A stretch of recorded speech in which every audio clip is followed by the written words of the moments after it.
Kumusta? Hi, Bibita. Kumusta sulod, madam? Kumusta po? I'm here.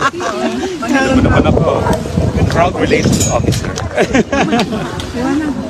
Mahirap talaga maliit. He naman, he is doing well. And he is happy to know that he is continuing to receive love and support from the Filipino communities from all over the world. And he is happy to see us, his family. Medyo matagal po kayo ngayon. Merong pong mga situation sa loob na it's beyond our control.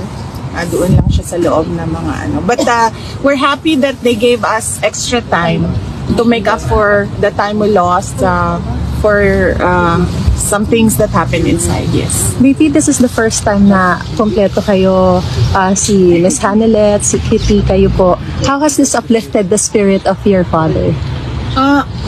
Well, I believe he's happy because Kitty and I were there, and then we talked about her boyfriend. Patay!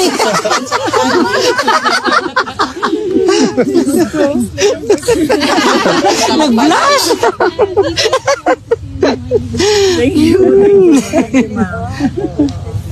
Baby, Marlika po. Yes, Mama. Kumusta po si